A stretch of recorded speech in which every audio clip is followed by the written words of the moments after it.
estoy muy preocupado de algo que pasó en estos días. Digo, todos estamos metidos, por supuesto, en la cuestión de la gasolina primero, esta explosión terrible que estamos platicando, pero hay cosas que están pasando en el mundo que también es importante ver. Una de ellas es el gran problema de ese regreso a los 70s en términos de la separación entre países de izquierda y de derecha, que todavía no entiendo por qué en América Latina insistimos en clasificarnos de esa manera, como países de izquierda, países de derecha, cuando en realidad lo que estamos viendo es un renacimiento general, particularmente en América Latina, del populismo. Correcto. Tenemos a un Bolsonaro que es un populista de derecha y pues tenemos a un Maduro que es un populista de izquierda. Tenemos a una persona como el presidente Duque en Colombia, que a pesar de lo que se diga, se está transformando también en un populista de derecha. Está pensando ahora cómo crear estas condiciones que le permitan a él posicionarse mucho en la forma como Uribe, que fue, digamos, su predecesor y quien es realmente su padrino político, logró colocarse en el psique de la sociedad colombiana como el hombre que mete orden, que mete tranquilidad. Creo que esta preocupación... Y trae bienestar por el solo hecho de ser el nuevo presidente, ¿no? Sin duda, pero la gran preocupación que debemos tener todos es, también se están dando los actos de terrorismo. El ELN toma una acción tremenda, lanza prácticamente un carro bomba en este lugar donde están cadetes de diferentes partes de Latinoamérica, no solamente de ahí de Colombia. Tiene como resultado una explosión brutal, más de 20 muertos, 60 heridos, jóvenes de Ecuador, por ejemplo, que pues ni la debían ni la temían en términos de lo que estaba pasando ahí, que también sucumben a esta violencia, pero sobre todo es el acto irracional de la violencia en el momento en que está una discusión del proceso de paz, en el momento en el que tienes una delegación del ELN platicando con el gobierno de Colombia en Cuba, donde tienes a otros 4 países como garantes de ese proceso de negociación. Ahí está Noruega como uno de los países, Brasil como otros 2 países. Están ellos trabajando para que haya paz, para que se renueve esta solución pacífica que terminaría con el conflicto que lleva más de 50 años en Colombia. Y estos señores llevan a cabo este acto brutal. ¿Son estos señores o será un grupo que se cinde del ELN que no quiere realmente llegar a acuerdos? Yo sí te puedo decir que es, obviamente como en todo hay gente que es mucho más moderada, hay gente que no es tan moderada. Nosotros cuando la administración del presidente Fox tuvimos la oportunidad de trabajar con un grupo exactamente negociando con el ELN, porque en ese entonces pensábamos nosotros que el ELN era mucho más susceptible a la paz, a tener una negociación, porque es un grupo mucho más pequeño que lo que era en su momento el frente.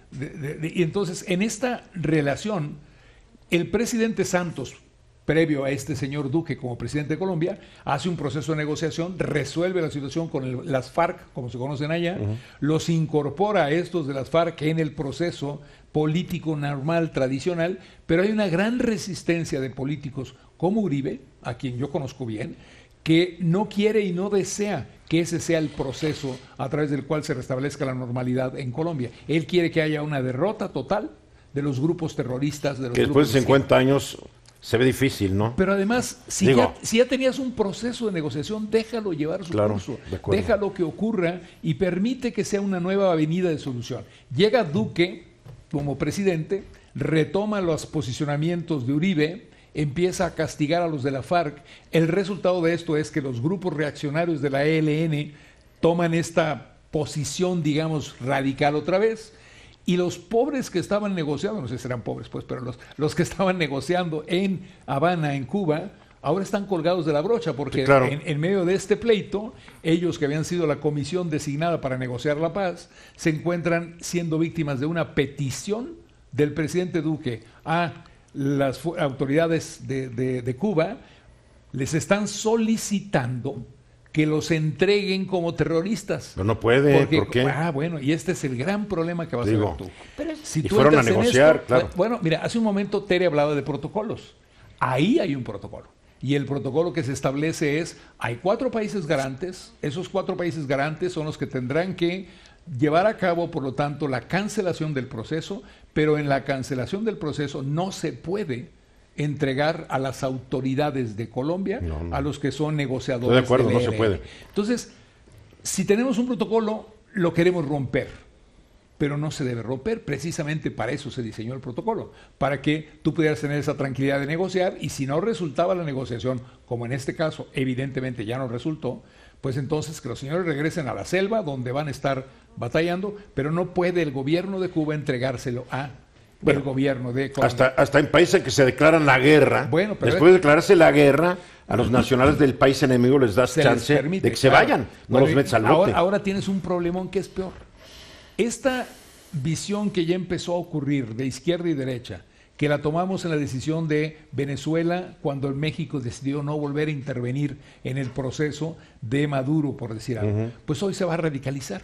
Hoy vas a ver cómo vamos a regresar a lo que era la guerra de los 70s, en donde va a haber un grupo de países. ¿Por qué está pasando esto? Y un grupo de países de derecha. ¿Por qué está sucediendo? Pues porque la gente está sucumbiendo al concepto de populismo, porque no ha habido, el mundo. Sí, claro, porque no ha habido una buena redistribución de los resultados del capitalismo, que se convirtió en lo que los americanos llaman un capitalismo feroz, es decir, un capitalismo en donde el que gana se lleva todo, en lugar de un capitalismo como lo fue, de definir una empresa va a repartir entre ellos como inversionistas y ustedes como trabajadores y no los para frutos acá, del trabajo. Pero yo creo que de esto ya se veía desde que hicieron el referéndum para ver si se aceptaba o no, claro.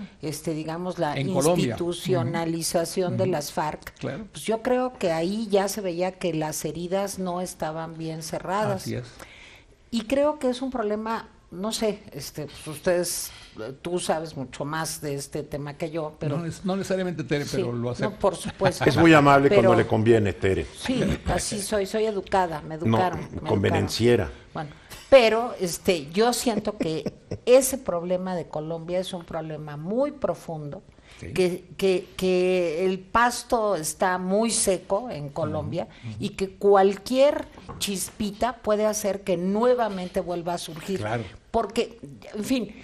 Pero no se dio la oportunidad de que el acuerdo anterior prosperara, la verdad. Pero Tere, tráetelo a México, tráetelo a México, y es exactamente lo mismo que estás diciendo. El pasto está muy seco. Durante mucho tiempo en nuestro país no pudimos crear las condiciones para que se repartiera la riqueza que se genera en México de una mejor manera. Como resultado de eso, hoy traes una situación también de mucha intolerancia en nuestra sociedad. Enojo. Te vas a Francia, la misma circunstancia.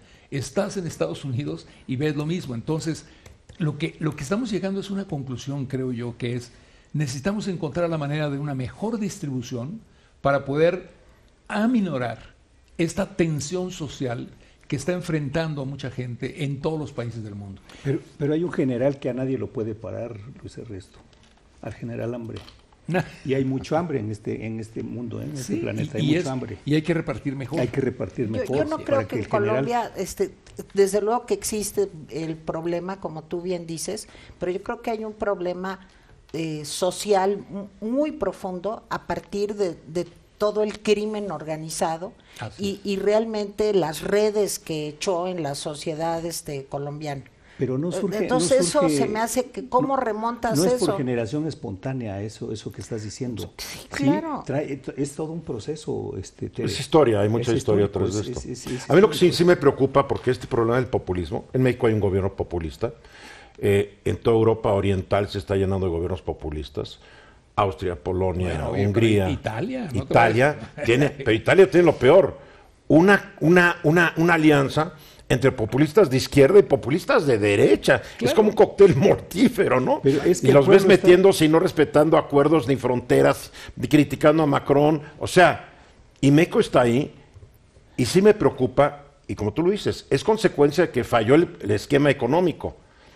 Y no necesariamente tienes que estar en la miseria absoluta para estar enojado. Sí, la gente siente que le robaron su futuro. Claro, pero por eso también tenemos que entender y apoyar lo que está haciendo el presidente López Obrador en el sentido de una redistribución. Ahora, puede no ser la manera correcta. Eso lo podemos discutir, criticar, poner en la mesa, pero lo que nadie puede negar es que se requiere una redistribución de riqueza en México. Y esa redistribución tiene que ser ordenada de manera que no lleve a un estallido social.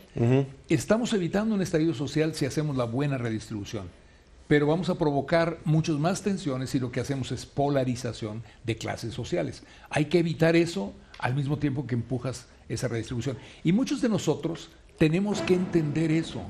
y tenemos que empujar para que se dé correctamente la redistribución que fue necesaria en los últimos 40 años y no la hicimos. No se hizo. Y los gobiernos y hoy tenemos 50 millones de pobres, mínimo. Los gobiernos populistas en el mundo han surgido porque escuchan lo que quieren escuchar, los que desean escuchar. O te dicen lo que quieres escuchar también. Mensaje, regresamos.